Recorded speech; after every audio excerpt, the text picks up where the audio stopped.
Assalamualaikum warahmatullahi wabarakatuh. Perkenalkan, nama saya Dewi Isnasari dari Sekolah SMP Negeri 7 Guru kelas 9A. Di sini saya akan menjelaskan materi tentang teks diskusi.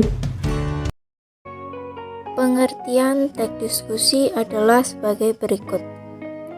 Teks diskusi adalah merupakan suatu teks yang digunakan untuk menyajikan pendapat, sudut pandang, atau perspektif yang berbeda terhadap dari suatu permasalahan dari dua sudut pandang pro dan kontra. Gagasan atau pendapat dari semua sisi dievaluasi sebelum menentukan keputusan. Teks diskusi dapat menguji topik yang kontroversial, menggunakan argumen secara langsung terhadap topik dan harus meyakinkan. Berikutnya yaitu menyimpulkan isi, persamaan teks diskusi dengan teks eksposisi, dan perbedaan teks diskusi dengan teks eksposisi. Persamaan teks diskusi dan teks eksposisi yaitu teks diskusi dan teks eksposisi merupakan dua jenis teks yang digunakan untuk mempengaruhi dan meyakinkan persuasif atau orang lain. Perbedaan teks diskusi dan teks eksposisi. Pendahuluan teks diskusi berupa tesis mengenai suatu permasalahan, sedangkan pendahuluan teks eksposisi yaitu berupa isu mengenai suatu permasalahan. Isi dari teks diskusi berupa rangkaian argumen, bisa pro atau kontra. Salah satu tergantung pada masalah yang dibahas.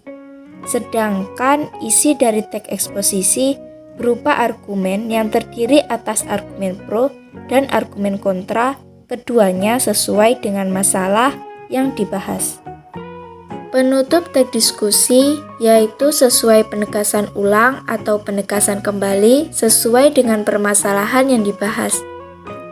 Penutupan teks eksposisi berupa kesimpulan argumen dari kedua sisi dan mengevaluasi argumen yang paling efektif. Oke teman-teman, selanjutnya yaitu struktur teks diskusi. Ada 3 struktur teks diskusi, yaitu isu, argumen, dan yang terakhir simpulan. Baik, yang pertama kita akan membahas mengenai isu. Isu merupakan permasalahan yang akan dibahas.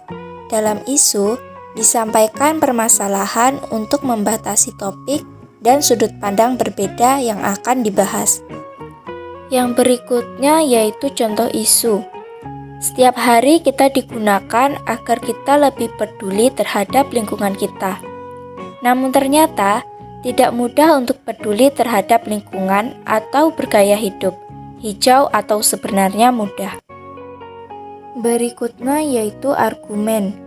Argumen merupakan bagian isi yang memiliki masing-masing 2 atau 3 paragraf pendapat pro, setuju, dan kontra, tidak setuju, disertai alasan serta contoh yang mendukung dalam penulisannya menggunakan bahasa persuasif.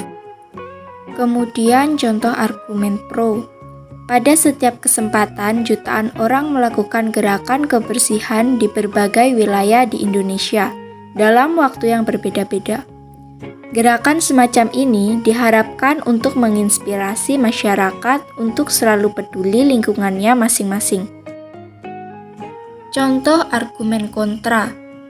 Namun di pihak lain, di banyak tempat, orang-orang menganggap gagasan daur ulang itu membuang-buang waktu mereka. Mereka tidak mau direpotkan dengan memilah sampah mereka, dan lebih mudah membuang semuanya ke tempat sampah. Mereka tidak mengerti apa yang akan terjadi 10, 20, sampai 30 tahun kemudian. Yang terakhir yaitu simpulan. Simpulan berisi argumen dari kedua sisi. Simpulan ditulis berdasarkan evaluasi dan rekomendasi argumen yang paling efektif. Contoh simpulan. Daur ulang tidaklah sulit jika kita memikirkan serius tentang manfaatnya. Hampir semua yang kita gunakan bisa didaur ulang, mulai dari gelas hingga plastik. Sangat masuk akal jika melakukan apapun untuk melindungi lingkungan kita di masa depan kehidupan kita dan keluarga kita sendiri. Selanjutnya yaitu kaidah kebahasaan.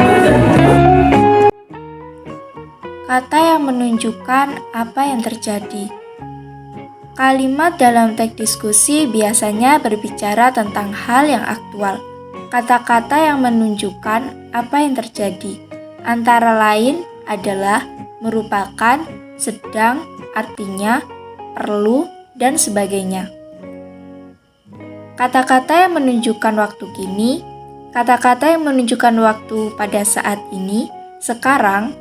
Kata-kata yang digunakan antara lain kini, saat ini, sekarang, dan sebagainya.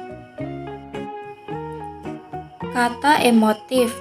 Kata emotif adalah kata yang mewakili pikiran dan perasaan, seolah-olah merasakan apa yang telah disampaikan seperti percaya, yakin, suka, kagum, senang, terkejut, ragu, ganas, unik, berharga, istimewa, dan sebagainya. Contoh, bahasa evaluatif digunakan untuk menguji argumen dan bukti pendukung. Misalnya berpikiran sempit, mengancam sangat jelas, menguntungkan diharapkan lebih mudah, dan sebagainya. Selanjutnya yaitu modalitas. Modalitas adalah kata yang menyatakan kepastian atau kemungkinan seperti dapat, akan, mesti, seharusnya, selalu, hampir, nyaris, kadang-kadang, umumnya, tentu, pasti, harus, dan sebagainya. Konjungsi.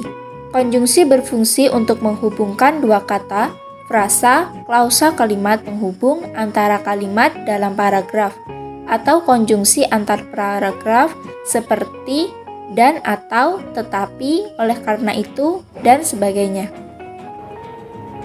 Ada 6 langkah-langkah menyusun teks diskusi.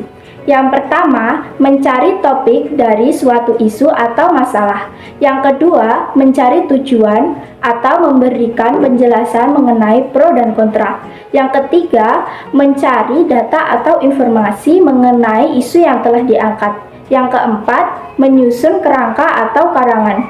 Yang kelima, mengembangkan kerangka menjadi suatu teks diskusi. Yang keenam, menyunting atau mendefinisi teks diskusi. Sekian materi pembelajaran dari saya akhiri. Wassalamualaikum warahmatullahi wabarakatuh.